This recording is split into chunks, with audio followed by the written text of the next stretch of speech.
What up, everybody? Welcome to Laying the Cut Radio every Friday night at 9:30. My levels sound weird, no? They sound weird? They sound all right to you? Sound kind of low, but we good. But welcome everybody, Laying the Cut Radio every Friday night, 9:30 on B-Box Radio. Everybody's listening live. You know, what up? We have a great show tonight. Yes, we do. We are talking some heavy stuff, brother. Yep. We are talking about false domestic violence accusations. Now, why did we decide to talk that? Before that, we're going to get into a product that is out there in the world right now that everybody needs to touch and put on.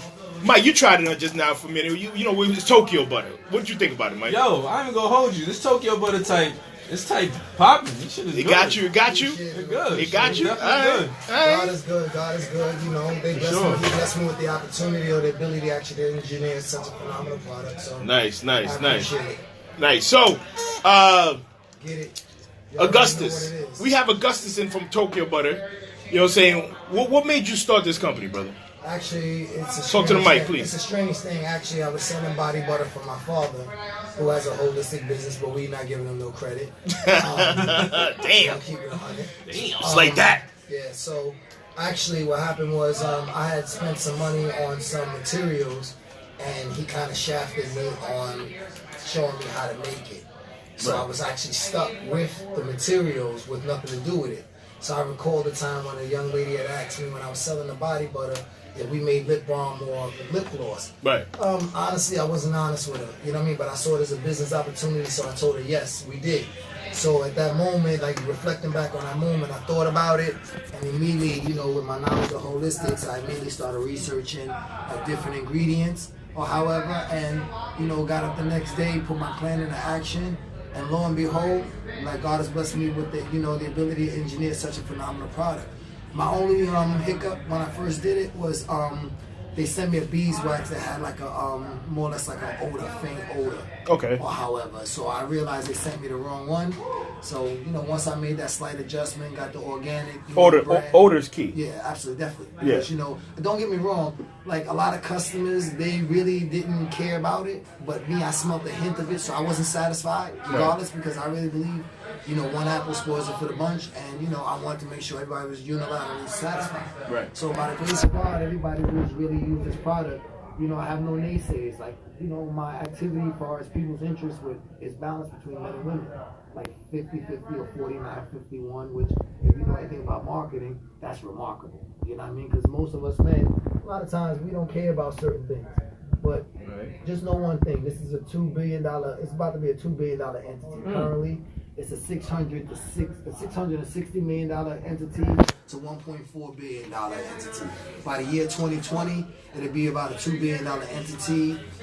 Europe right now is the leading purchasers of lip balm worldwide. Okay. Year 2020, it should be Asia and India due to the population. And also, it has this momentum due for two factors. One, people's desire to indulge in organic and natural things.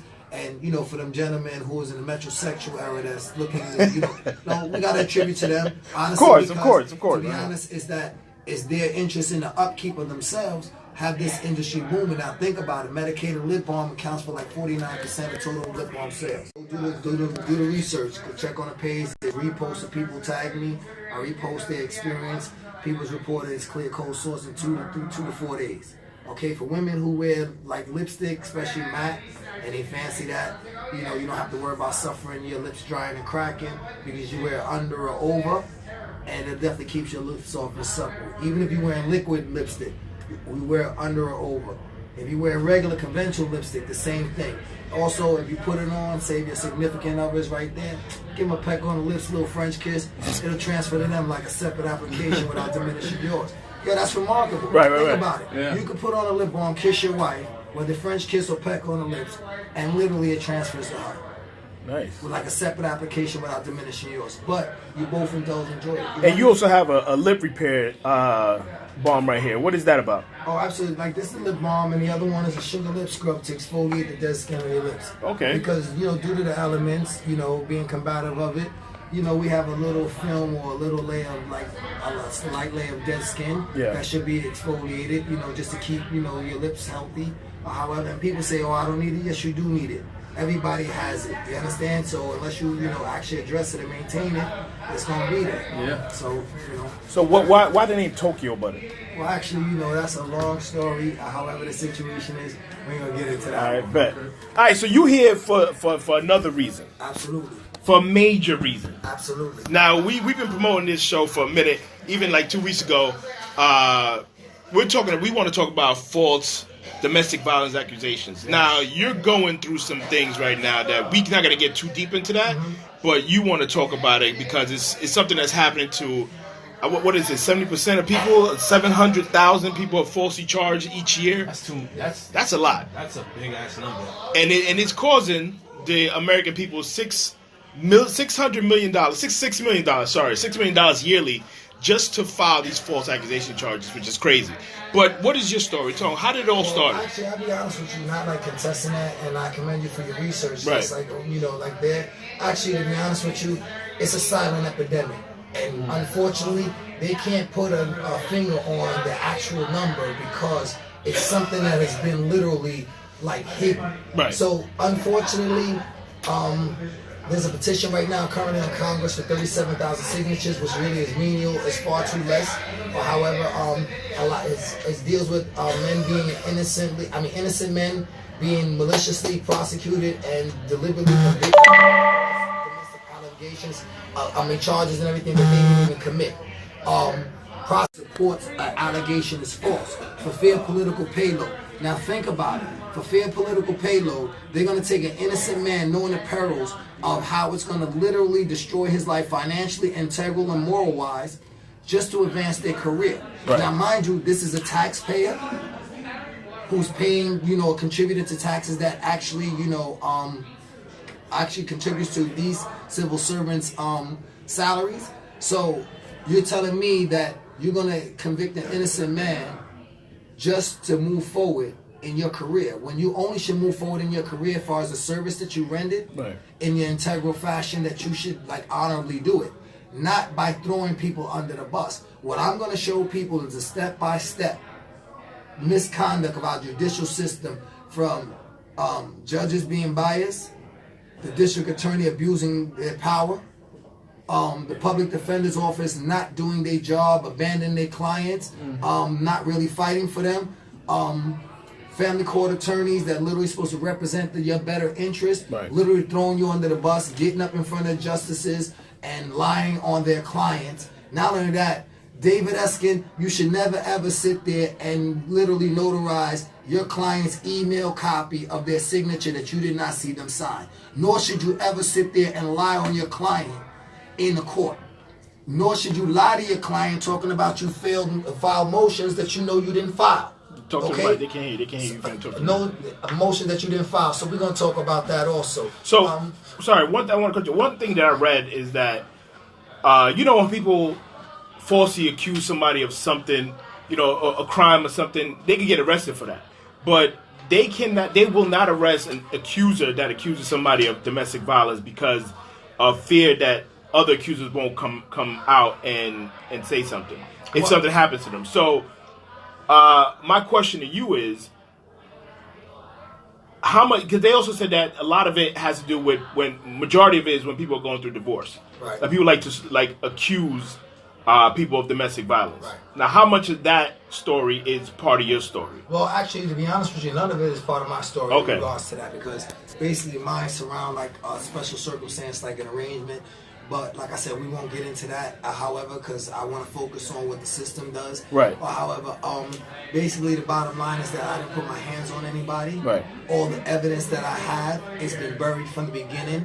But unfortunately for the state of New York and the system, I've documented moment for moment, from audio to video. I grasped every trial transcript. I have the official trial transcript with the raised seal on it. I have all official court minutes with the raised seal on it, showing exactly what I said, cross-reference it with text messages, audio, phone records, and you'll literally see. Nobody can say what everyone contribute or partook in this atrocity against me. They cannot say it was not them. Right. Definitively, I'm going to sit there and lift the skirt on the city and show everybody what they're doing. And honestly, I stood up for myself doing this. I just implore others who are actually experiencing or, listen to this broadcast, to look into your situation and stand up and fight. Right. So what I want to know is, why do you think judges and prosecutors turn like a blind eye to this topic? Well, basically, to be honest with you, I think it's a long stemming epidemic from the past. Years ago, when men used to be like, say, the breadwinners in the household, and women were the home housekeeper. Yeah. You always had that cop coming to the door and see the white bruise, and he'd be like, "Oh, miss, try not to get your husband upset," and turn a blind eye. And that's unfortunate. Women should have never had to go through that issue at all. Right. You understand? Something should have been done then. Right. They waited until the situation got worse, where women were being killed. And then there was an outrage or, outcry of, the atrocity that was going on, what women were experiencing. And now they put these laws in place to literally protect the women, which I actually, support. Right. But the only thing about this, to me, the feminist movement suffers a blow when you have practices like this. Right. Because I think women want people to get it right. I don't think they want the wrong man or innocent man to be convicted, because it doesn't really represent the crusade that they're on or the precedents that they're trying to set. Right. I mean, I find it crazy that this happens to 85% of men and only 15% of women, these allegations. So, with that being said, like, you're right. Most women are the ones that are making these false accusations, that are abusing the system. Right. Because the system in itself, like you said, might be guided for women. Absolutely. When it comes to this situation. Oh, well, not to interject, but Yes. to be honest with you, even speaking to law professionals or however, this system, the way it's designed to destroy a man, period. It's going to destroy you. I can show you where it took me from having $140,000 a year plus job with benefits, where they put you in a situation with this, and this is the problem about them deliberately, prosecuting, convicting you when they know that you're innocent. You lose a job like that, then next thing you know, they deliberately, child support judges are deliberately, erroneously writing up final child support orders, knowing that the lawyer for the mother is going to sit there and object, and the objection judge is going to grant the objection, which is going to put you in arrears, which is going to put you in debt. Right. When they got you in debt like that, now you really at the mercy of the city, because now if you don't keep a job, Right. they look to lock you up. So like I said, you go from having $140,000 a year job with benefits, okay, to the point whereas you got a mediocre job. They want you to go get a job, and it's $10, $13 an hour. And specifically on that documentation, when they send you for this with the court order, is to get a job just to pay child support. Right. Now, what happens if you have a child at home? They don't care whether you can provide for that child. If you unilaterally take care of all your children, so they can never say they're in the best interest of children. Right. Not at all. That's crazy. Now, do you feel that the media, they don't focus more on these false allegations more? Like, you know what I'm trying to say? Nah, yeah, it's not. Basically, it's really not even reported, because, like, yeah, I like said, it's more towards like if a man really does it, then it's all over the place. But if it doesn't happen, then you don't see it. Absolutely. Like, if a man is falsely accused, you're not going to see it. Like Right, I said, they sweep it under the rug. Right. Unfortunately, this is a situation I'm going to show you, and I do appreciate y'all for giving me this platform. Of course. But I'm going to show you in documentation that no one can dispute on how they systematically do it. And if this wasn't deliberate of them, unfortunately, coincidental, the things that I'm going to reveal is going to look like it's a deliberate practice. But then doing the research, as far as how this practice and these allegations go and how they are actually addressed, it's appalling. For instance, I was getting death threats, okay, which I audio record, Right. save the text messages, or however, file timely That's what they police say. reports. That's what they say to do. Right. Yeah. I filed the timely police all that report. stuff you gotta record, Right. yeah. I filed the police report. Okay. I got the correspondence between me and the officer. Okay. In front of a magistrate on February 23rd, and I'm naming the court, Part 24, Bronx Family Court, lower level. However, she was arrested in front of a magistrate. Somehow, I assume she had to call the district attorney on her case, and 3 hours later, she was released. Now, tell me, how is that possible? I'm a taxpaying citizen. Something, an offense was, committed against me. I go file a police report, report it. She gets arrested, but she gets released. Come to find out, that happens because once they run the name and see that I was a complaining witness, Right. this is in the further proof of how they turn a blind eye. They released her because I was a complaining witness, turning away the death threats and everything that I bore audio. And mind you, the death threats, people are mentioning her name.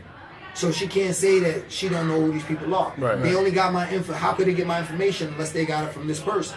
So because you was a defendant in the situation, In another case, case, they just let her go because she. basically, that's Wow. what it is. That's Every crazy. precinct that I went to, and I show you, got the police reports. Every precinct that I went to, they basically turned me away when they found out that she had a case against me. Okay, I had an active order of protection that was violated. They looked past it. Okay, however, so like basically I'm floored, but I know that this isn't the law. Right. These people, like when you make a false allegation, as you stipulated earlier, that you mentioned earlier, it's breaking the law. Judges and prosecutors are literally assisting these women in breaking the law. Which is much more appalling is that federal refunding for funding for these situations are very limited, and they're hard to come by the way they allocate it state by state. Now, why do you think prosecutors are assisting women to do this? Like, what is the benefit for them? Well, actually, the career. Okay. No prosecutor or judge wants to address any false allegations or even research it remotely for fear of political payload. It's written. Research it. Anybody Google it. False domestic allegations, and you'll see it all come up. You have lawyers writing about it where this is coming up in a law review. And this is where it has to stop, because are we hiring people in our society as taxpayers that they come in our communities and erode the male presence? Right. Right now, you got our governor sitting there fighting for immigrant children and families. And take note, listen, let's not get it misconstrued. I'm definitely a product of foreign parents, okay? But I was born here, and I'm a taxpayer. And I think that is appalling that our politicians are on the TV campaigning, looking for constituents' votes. And I voted for Cuomo, I voted for de Blasio, or however, and you're fighting for, innocent children and families being separated, things, those happen. But you know that this is literally happening where judges and district attorneys are doing this to innocent men. Right. Before you even get to the children, when you get to the children, it's even more an atrocity. You understand? Because look what you're doing. Right.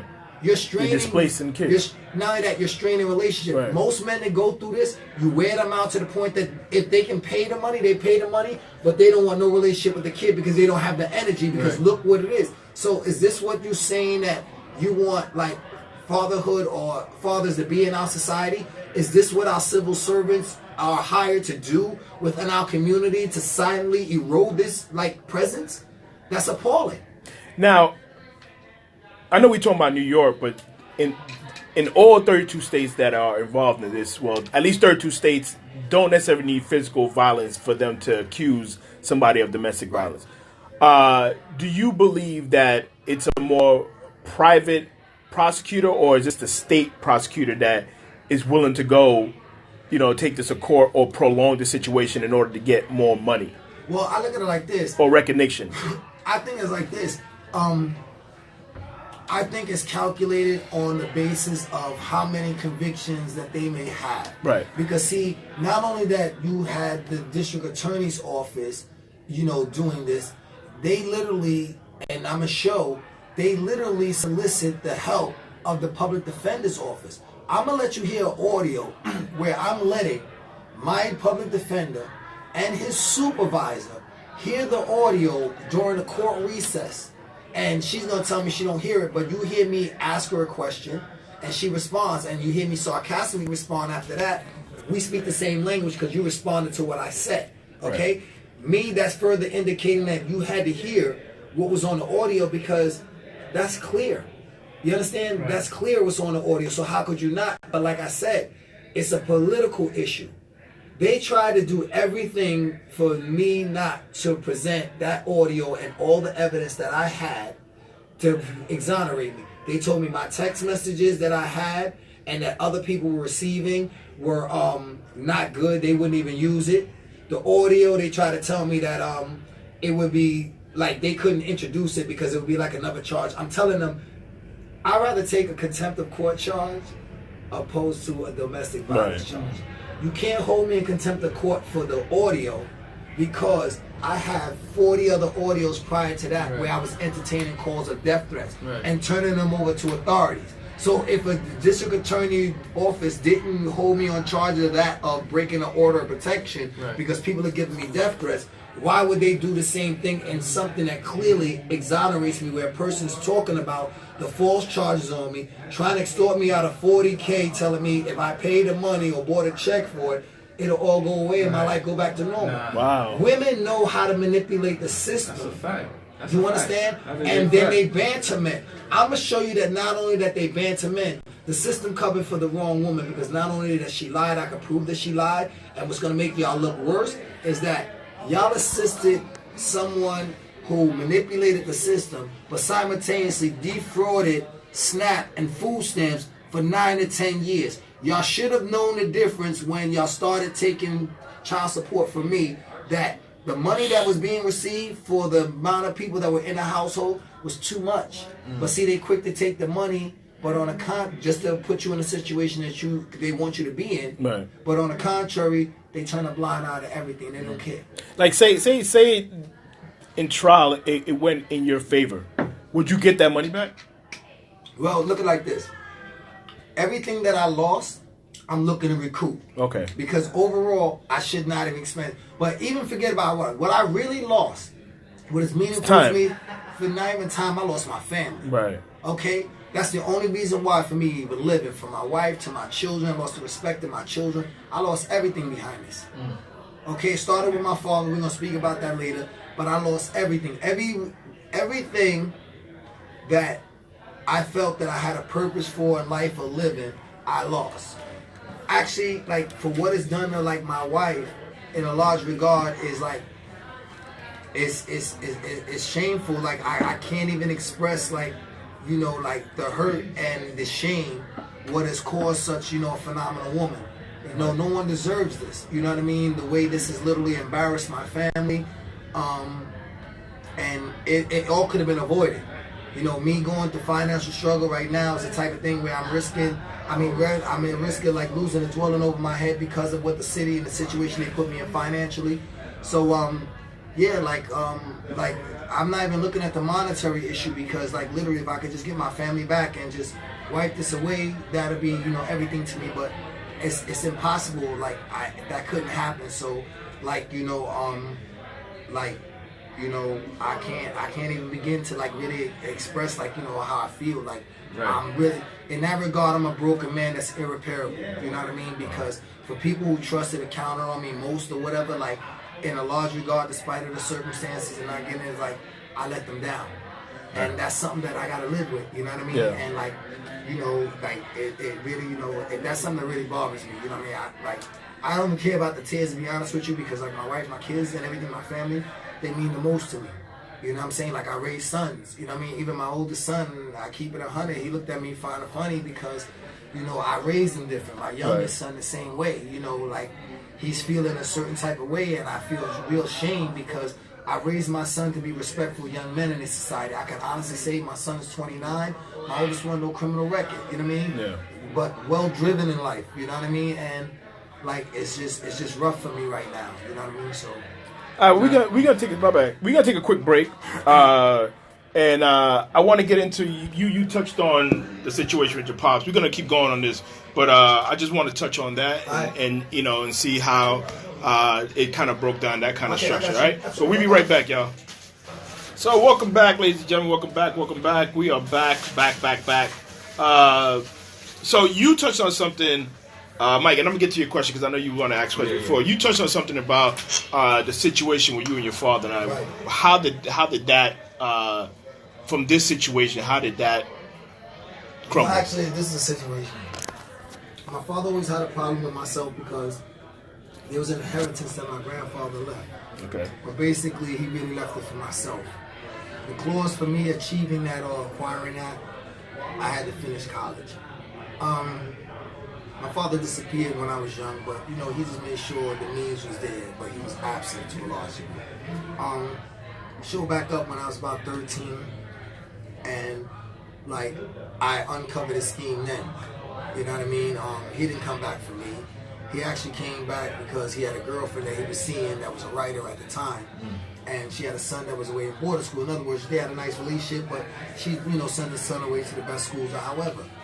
And this fool right here, and I say fool, and I say it as in the manner I've said, he pretended like he was that kind of father also. So we was out one day, and he really tried to really devalue my mother. And I couldn't appreciate that because that woman struggled to make me the man that I am. Not that I gave her a hard time, but it wasn't easy for her. You follow me? And I felt that he should have more appreciated that than sitting there trying to, take that from her. Right. Long story short, when I found out that it was about me going to school and how he was trying to get this money or whatever, I just stopped. I dropped out of school with say credits to go. You know what I mean? Or however, I graduated high school 11th grade. You know what I'm saying? Went on to college or whatever, dropped out credits to go because I was gonna let him get that money. So the next clause was it had to be more or less say for instance one of my heirs. So he tried to brainwash my oldest son at one time or however, but that didn't happen because my oldest children's mother, however, we have a decent relationship for us, when it comes to raising our children or however. So that wasn't a problem. So that that was for it. Then my two children, at home with myself and my wife or however, he couldn't really get to that because they're right there. So then it came down to him having some type of heir to claim it. And it got so pointed out I really didn't even care no more. You know what I mean? I help you out and get that just as long as I'm left alone with it. Right. You know what I mean? Because I had felt that I didn't need the money to lean on. If I was gonna do anything how I acquired it, I'd have left it for my kids. I had no interest in it myself at all. I had no interest in it. And it got to a point where my family was basically threatened or whatever to get it. So you know what I mean? I thought that I just complied and go away. But basically he really did it to destroy me. He never wanted me to marry my wife because he felt that as soon as I married my wife, that definitely is going to put him away from the money because as my wife, she has the right to anything. You understand? So basically this boils down to an inheritance that really has nothing to do with my my family and nobody, but unfortunately it has destroyed my life. Okay, been married for almost 30 years. Wife, wonderful person, very supportive in every regard, and that's the thing that killed me the most. You know what I mean? Right. So this isn't part of your situation you're going through right now. No, I'm saying all of it collectively is because what has done has affected my family. So this is what I'm basically going. It's destroyed me financially. So it's the city's fault because let me show you something. In the domestic violence allegation, you're gonna see there was no 911 call that day. This person walked in the precinct the next day and spoke to a domestic violence detective. Okay? So everybody knows anything about domestic violence. If that's reported, they're gonna see if there's any bruises. They're gonna take pictures out. There was no photos. Well, that's the thing is that's one of the things I was saying before. You don't have to have any physical, any physical evidence to say that you was for domestic violence accusation. Well, it depends. You do because this domestic violence could be various different ways. It don't have to be physical. Right. It could be verbal. Yeah. But still, it has to be proven. You have to show something. How you gonna take somebody's word? Absolutely, you can't just take it like that. No, I'm just saying because what I'm saying to you is this: facts are what they are. Right. If you look through the trial transcript, which everyone's free to view, or however, you sit there and hear the district attorney make reference to that. I'm squeezing. Okay? I'm squeezing. So for me to squeeze, meaning that I've already made contact and I'm putting pressure. Right. My initial charge was obstruction of breathing and blood flow. They knew that they couldn't prove that because it was false. Okay? Like I said, there was no photos taken by no detectives. Why is that? These people are trained to because it didn't exist. The photo that was presented at trial came up 8 months later, the eve before the day of the trial. And you could see the photo was fabricated. And you've never had any issues with police and nothing like that? Nothing like that. You know what I mean? Don't get me wrong. Everybody, we had our little bump with the law, however, but there's no assault, there's no domestic violence, not even remotely a 911 call on my behalf with anybody. No, the reason I ask is, you see it time and time again, some law enforcement officers or officials, they tend to hold grudges. Right. So, that's why I asked that question. Well, actually, to be honest with you, like I said, I've never had it. That should have been a red flag to them. Right. Okay, and like I said, when everybody reads the trial transcript, you can see that it was totally a mockery. It was like a mock court, like literally. Let me ask you a question. If anybody knows anything about an adverse inference, if you look up in the penal code, it's damning if a judge charges them that stuff during trial. Okay, because actually that's saying that the evidence that you have will be more incriminating than exonerating you. Right. So a judge charging them themselves during trial, or however, basically you're done. You can see through the transcript how my public defender hand delivered that to the district, to the court and the district attorney. Now you don't want to admit into evidence the audio that's going to exonerate me, but you coach me to get up on the stand so you can question me about it. But why question me about it if you're not going to let them listen to it? Right. You see how crazy it is? See, they think people are stupid, so this is how I'm going to show you and unfold. You don't want me to sit there and you don't want to present it, but you want me to speak about it, knowing that the process will be an adverse inference. So being that I had this definitive evidence to exonerate me, if I appeal it later, it's like it wouldn't be admissible because any evidence that you control during trial, you can't use in appellate court. Correct. But see, they're going to have to give my judge due in court because of the fact that I can prove that he was totally incompetent, I was abandoned, and he committed legal misconduct. Because I did tell him and his supervisor I didn't trust them, I wanted a new attorney, and when we go back in court, to please tell the judge. He didn't do it. It's supposed to be his experienced supervisor, Miss Burrell. She didn't do it. Okay? I got text messages back and forth with this gentleman telling him I don't want to get railroaded for a crime that I didn't commit and to give them the evidence so therefore there's no delay. This man told me that, listen, if they're not going to listen to it, they listen to it, they're not going to listen to all of it. Right. I thought that was crazy. I got evidence that's going to exonerate me or whatever, and it's like, oh, excuse me, I had to break that. I got to take this call. All right. Killing me right now, man.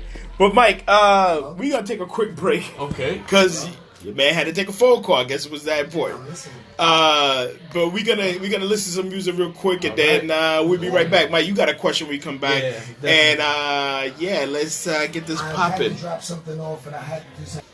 All right, people, we back. Quick thing. I know. My man Augustus here is just talking about himself. But this also affects taxpayers. Like you're paying $60 million just for them to issue a one-night arrest to anybody that's a so-called criminal. I'm using air quotes, so-called criminal based on these false allegations. Also, you're also paying $200,000 a year just for them to issue these false accusations and allegations. So if you just think it's affecting a man, one man, it's affecting everybody. That when these people claim these false accusations is hurting everybody. But Mike, you had a question before we want to get break. Yeah, my brother. I want to know, because you know how we're talking about how women lie to their advantage. I want to know, like, do you feel like women should serve the same jail sentence as a man would if he was convicted? Oh, absolutely, because like, I'm sorry to cut you off. Because I saw a clip. It said that when a woman lied on a man that raped her falsely, she only got 6 months with probation. Now, if the man would have done it actually, he easily would have gotten a good, I don't know, 5 years. Yeah, no, at least 18 years. 18 years. So it goes from her for 6 months to a man if he would have done it 18, like you said, 18 years. Not to mention his rep. And his rep would have been shattered. Gone. So I feel like, do you feel like women should serve the same amount of jail sentence as a man would if he was? Oh, absolutely, because like just as in a rape, God forbid, if like say like a man committed a rape. Say like if he served his sentence and he was falsely accused. Right. Just say he does the whole 18 years. Right. His whole life is gone. That's it. Then not only that, when he comes home, he's got to register as a sex offender. His life is gone. He's not going to get a good job. People are going to look at him a certain way. The same thing goes when domestic violence. Whether it's a misdemeanor or a felony. You're not getting a job nowhere because you're a liability to any company that may hire you. Right. The city gets you jobs through these agencies that probably get a tax break from the city or some type of, just to hire you or give you a job. Right. But, sorry, to answer your question, yeah, they should. Because they should not get slaps on the wrist. Yeah. Because think about that's it. what they're getting, basically. They're getting just a slap on the wrist for something real serious. But to be honest with you, they're not even getting slapped on the wrist. They get a pat on the back, to be honest with you. Because there's no repercussion or there's no penalty for them. Right. They're walking away. And then even more so, they doing it to the children that are involved. So basically, what you're saying is if there was a a repercussion for filing these false reports, people will do less.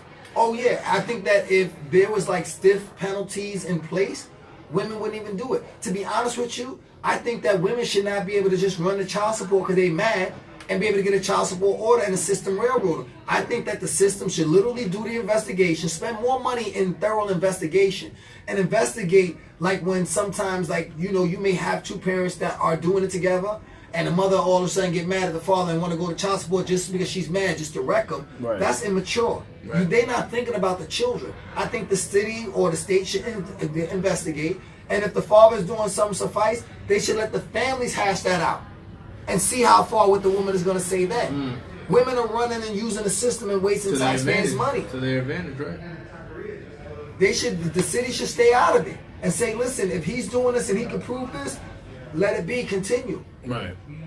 Why intervene? So, in a perfect world, what would you want to happen? What I want to happen in this situation is to change the law. Okay, again, we'll state domestic violence is a serious thing. Right. Men, women, children, no one should ever endure or have to, you know, be subjected to those type of conditions, not even verbally. Right. But also, we must send a clear, clean message that false allegations or convictions of that for fear of political payload by judges and district attorneys, and even like politicians turning a blind, it should not happen. Right. Because think about it, it's backwards. These are the same people that you're going out and you're vying for their votes as constituents. And they're killing for your vote. And then when you vote for them, it's like, what are you doing to help me? But not only that, they know this is happening. But what are they doing to protect you to help you? Listen, I done called councilman's office. I done called congressman's office. I've called everything. I've even spoken to Congress people and let them know that, listen, there's currently a petition on Congress. Like, you may want to listen to this and be a part of this. It's appalling that you get turned away. They got their own agenda. The only time they come forward is when the public is an outcry or uproar, and then all of a sudden somebody want to be a champion of justice. Right. For every politician that I reached out and I called and I documented everything, do not come trying to run to my side when this breaks. You will not get the recognition for supporting this. Matter of fact, I'm going to expose you for not taking any action. And when I sat there and informed you first of this atrocity. It's about time that politicians, civil servants start being held accountable for this. I think the only time they'll change it if it affects them. Yeah. Once it affects them, that's when you'll see them start showing face. Yeah, let me ask you a question. Why do we suffer laws? We know nothing about how they came about, and the people who put these laws into play, they'll never ever face these conditions. Right. It's crazy. Like who calculated or said that how like child support or the income should be calculated, yeah, or what you pay? And it's crazy that they go off your gross because you know you got mandatory deductions from the federal government for as taxes. Right. So how could you go off a gross saying that's what a man make? A man ain't like that's money taken. So to me, it's set up so you could fail or somehow they have you condemned. right. And then if you make more money to subsidize your income to try to stay afloat, 3 years later, this woman can go back and get a modification and get more money. So either way, you still held down. You know, one of the crazy things I read is that in 2005, David Letterman got accused by somebody. Yeah, I heard of something like because she said that he was sending her like winks or shit through the TV. Winks? Winks or messages through the TV. But they have to file it because she said that. They have to grant but that. How could she prove that though?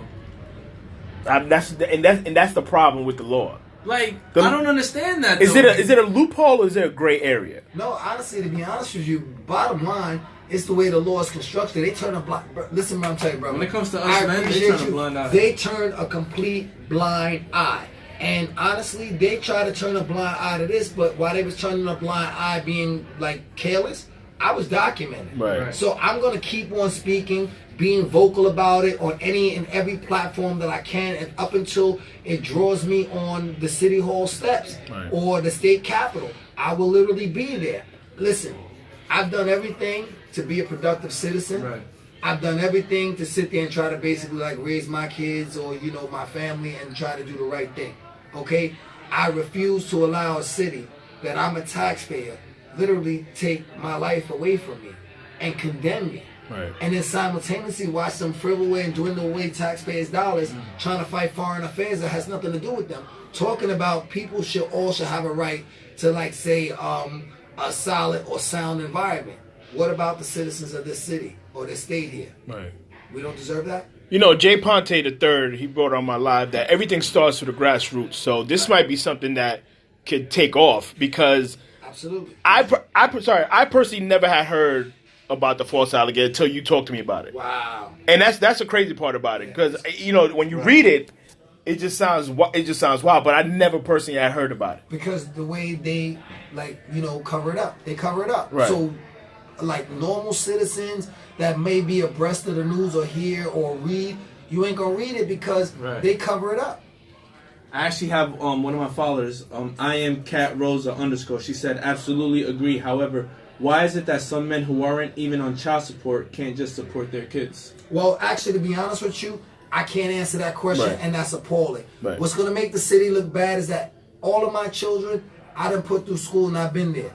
From my oldest, which is 31, my daughter just graduated and got her master's. Congratulations. I'm proud of you, LaShonda, Daddy love you. However, as you know, my son, he's doing music. My other daughter, she's doing her thing as far as, in pursuit of her career. and you got the Tokeyo Butter. Absolutely. All right. My youngest son, he's an honor student. He made the National Honor Society. How old is he, if you don't mind me He's asking? 17. He go to Mount St. Michael. He's an honor student there.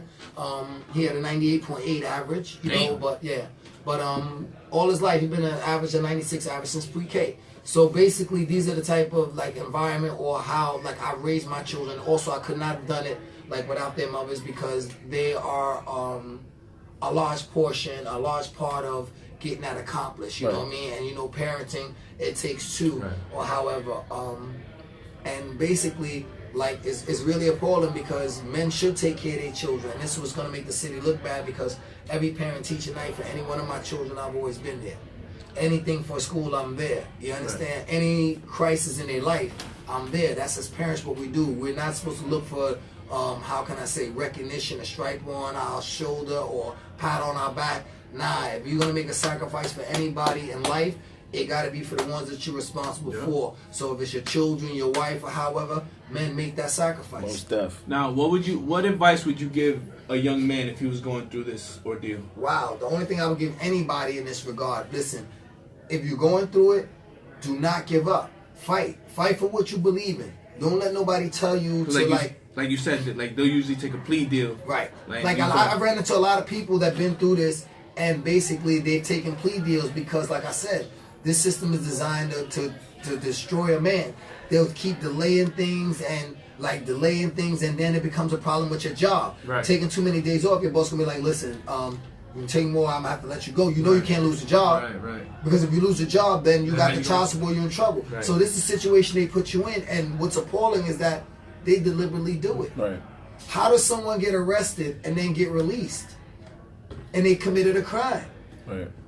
And the crazy part about it is that majority of these accusations come when people are going through divorce. Like a lot of it. So one thing that I read that, a lawyer said, get you a good lawyer that deals with domestic violence. Right. Don't just get your divorce lawyer to do it. Right.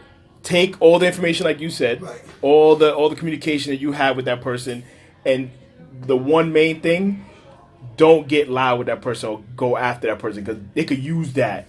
You know what I'm saying? Based on, especially what they're accusing you of. You know what I'm saying? You never want to do that. Well, honestly, to be honest with you, the worst part about it is that when women commit these acts of false allegations and team up with the system literally gives them a license to break the law.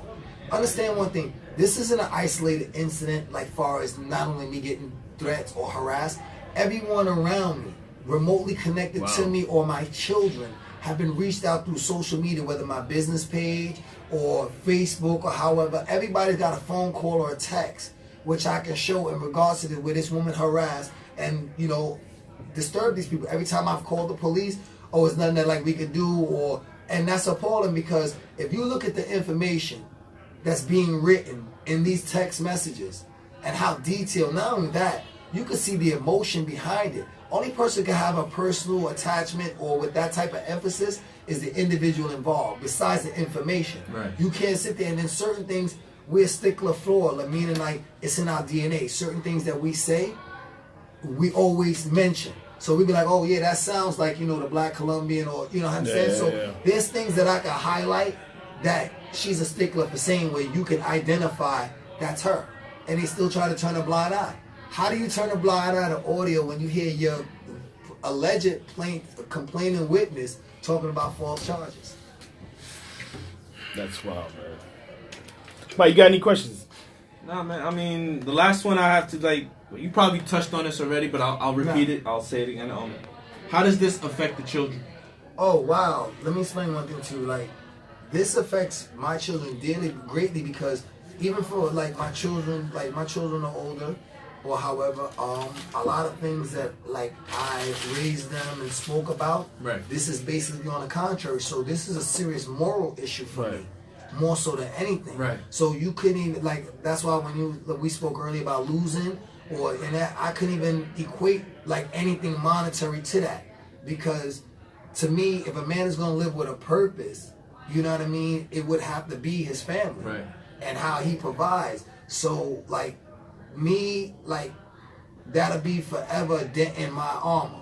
You understand? That should never ever tarnished it, or it should never lost its luster. And I don't even have a kid, and I kind of know where you're coming at, because if I was going through this, I would have done the same thing too. And it's hard. So the only thing I can just tell people, like, listen, if you're going through it, if you've been falsely accused and you know you didn't do it, fight. No matter what, do everything you can possibly do to sit there and try to prove your innocence. Yeah, don't wait for somebody to do that for you. Yeah, it's not going to be easy. And honestly, for us that's going through these courts, like, brothers, like, do your own due diligence. Don't rely on the lawyer to do it. The lawyer can only go on and present a case from the information you give him in legal terms.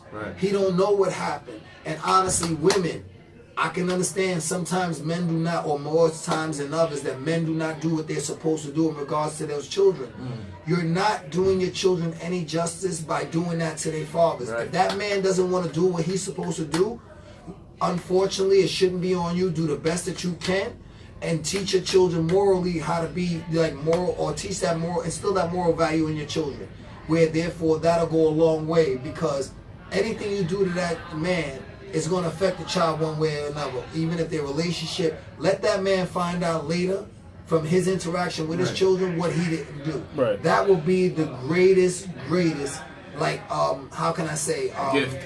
Not only gift, but that'll be the greatest reality check to any man in his wrongdoing, to feel the impact of his child's emotions from his actions, opposed to a woman doing it because, like, you're helping the system enslave the men. We understand that there's a feminist movement, support that. Women that, you know, want to be independent, we support that. But you really can't sit there and thrive in an environment or a society where there are no men. Simple as that. That was deep. Definitely. That was deep. And listen, brother, I really appreciate you coming. Nah, listen, guys, I appreciate y'all giving me this platform. I definitely look forward to, like, as the future and time go on, in regards to as this case begins to unfold, look for it, because I'm going to be on every platform possible. Currently working, you know, on a few news outlets to really, like, get the story out. And the only thing I just say, like, the appeals cases, my cases are for appeals coming up, so I just say everybody follow it. This is a social issue that involves everybody. I'm not asking anybody to fight my fight. I fought my fight. I'm fighting my fight. I did my due diligence as far as getting the documentation to support what I'm saying. Only thing I'm saying, everyone, follow The Railroad Stops Here on Instagram, YouTube. I'll be giving up detailed information, and use this information to cross-reference with your experience and see how we can correct things if things been unjust to you. So basically, like I said, it's a social issue that involves everybody financially and society as a whole. And we just need to stop our system and our civil servants from committing these atrocities, you know, against our citizens. So follow The Railroad Stops Here. On and Instagram. On Instagram, and also follow Tokeyo Butter. My brother Augustus, appreciate you coming. And by any means, whenever you want to come back, you got more to talk about.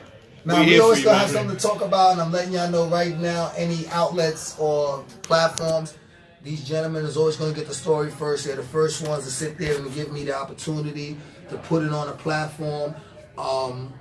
if anybody ever got any questions or whatever, they will definitely have the documentation. If they'll create an area where you could probably upload or read it and see the documentation. We're not playing. It's not a game. Everything is being said is actually factual. It could be substantiated with authentic, evidence. And that's basically about it, So follow the railroad stops here, Black Colombian Radio. I appreciate the gentlemen. And that's what So get that Tokeyo Butter. And for follow me, G Wills for that. The official G Wills for that inspirational music. Thank you, Pop. Yes. And for me and my man Mike Moreno. Mr. Moreno. Thank you everybody for listening. Laying the Cut Radio every Friday night, 9:30. All right. Yeah, we're here. Out. Good night, everybody.